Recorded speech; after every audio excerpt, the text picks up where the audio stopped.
Wow. Yeah.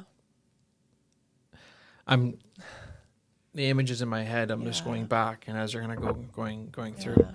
So we talked about the trauma, which Yeah. can lead to the PTSD. But what about stress? Stress is actually adaptive.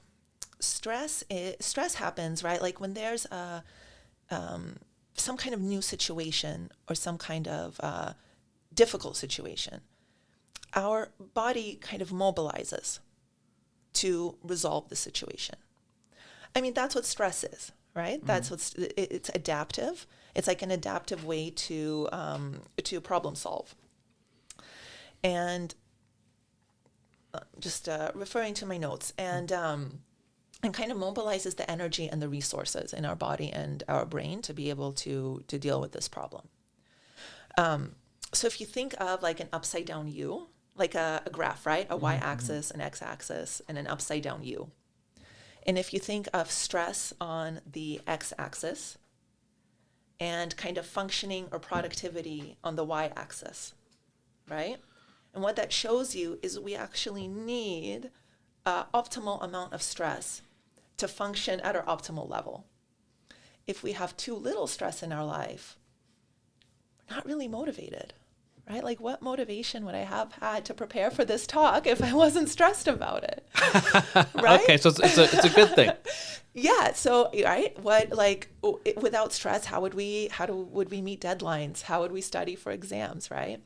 If we have too little stress. I can't wait to tell someone this. Oh no, this is good for you. If we have, though, right, the upside down U, if we have too much stress, that overwhelms the system. Gotcha. And then our functioning also goes down, right? So the body responds to psychological and physical stressors similarly.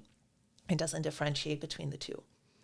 But it's the too much chronic stress that is going to impact the system, right? And that is going to have negative outcomes, physical problems, mental, right, emotional kind of problems, that kind of thing. So in terms of stress management, right, a lot of people, I think, have the myth maybe or the idea that stress management means eliminating stress. Not feeling any stress. Yeah, we're talking about eliminating it all the time. Yeah. Yes. But that's not realistic, nor is it helpful.